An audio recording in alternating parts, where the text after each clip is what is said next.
इस मनमोहक सौंदर्य का अधिकारी तो एकमात्र मैं ही बन सकता हूँ।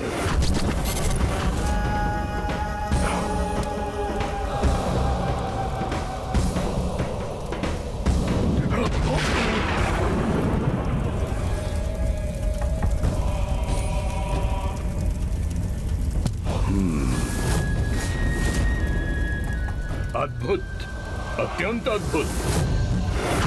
सुंदरी, क्यों नारायण के तप में अपने यौवन को इस वन में व्यर्थ कर रही हो?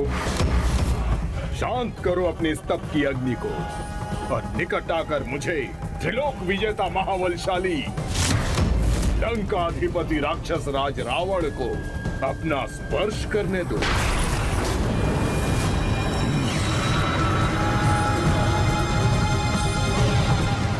ये क्या?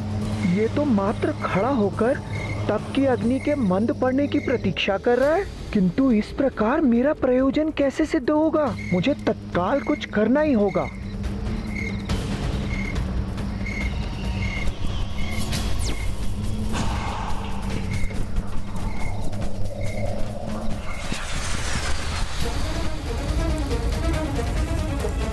तुम्हारी तप की अग्नि मेरी कामना की उस अग्नि से अधिक बलशाली नहीं, जो तुम्हें देखकर मेरे हृदय में उत्पन्न हुई है।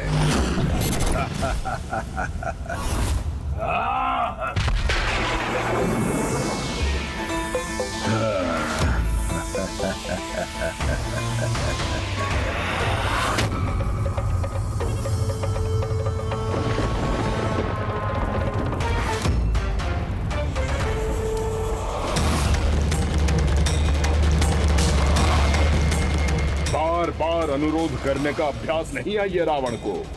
चलो।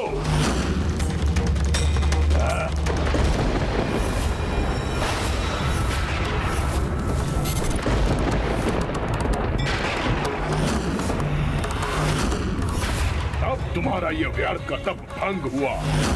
मेरे स्पर्श से आनंदित हो जाओ।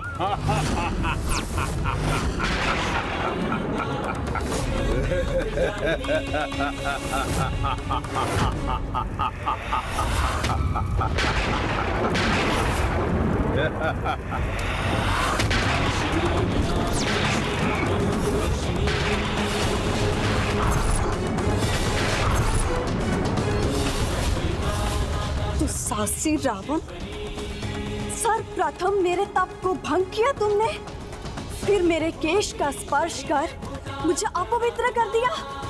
तुम्हारे इस अपराध के लिए तुम्हें दंडित करने हेतु मैं तुम्हें एक ही पल में शाप देकर भस्म कर सकती हूँ, किंतु मैं अपने तपोबल को तुम जैसे उद्दंड पर व्यर्थ नहीं करना चाहती।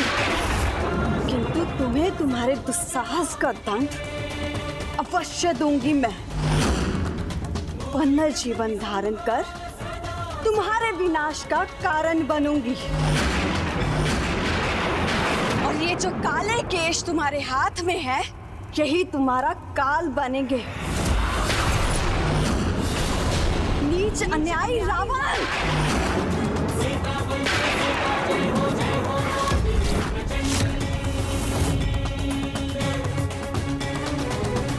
ओम श्री नारायण हरि। ओम श्री नारायण हरि। ओम श्री नारायण हरि। ओम श्री नारायण हरि।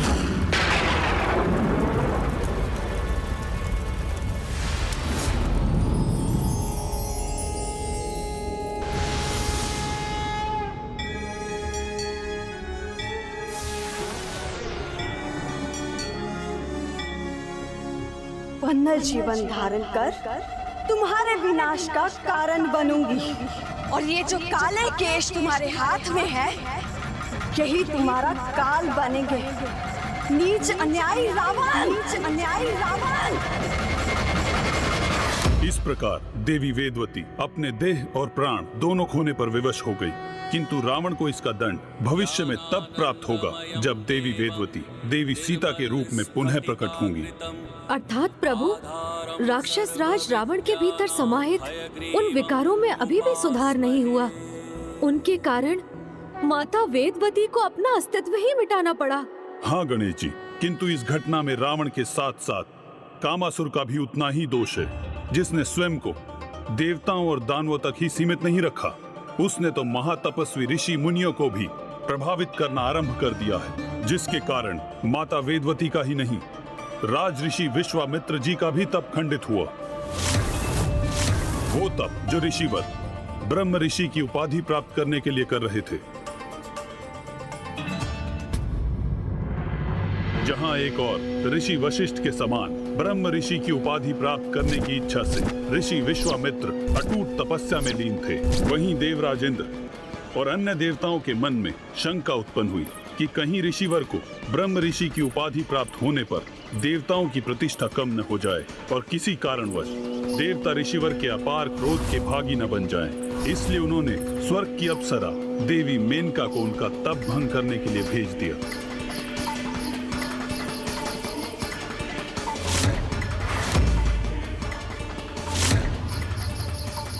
आप ऋषि विश्वामित्र हैं तो मैं भी मेनका हूँ।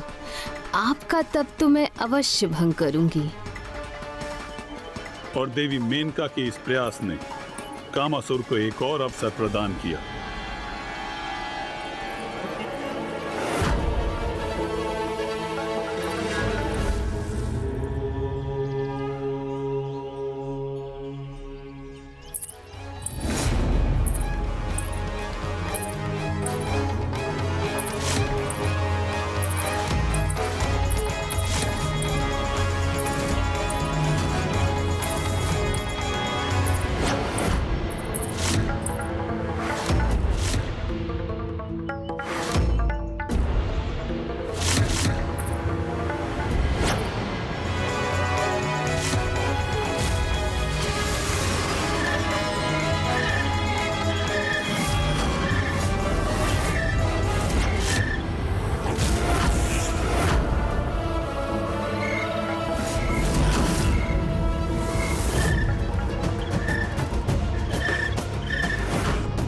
आप कितने भी ध्यान में मग्न क्यों ना हो, किंतु काम विकार के प्रभाव से आपका ध्यान भंग होना ही होना है।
सहस्त्रों वर्षों की कठोर तपस्या क्षण भर में कैसे नष्ट हो जाती है ना। जब काम विकार से कोई ग्रस्त होता है, कामासुर के प्रभाव से कोई भी सुरक्षित नहीं है, फिर चाहे वे महान तपस्वी ऋषि विश्वामित्र ही क्यों ना हो।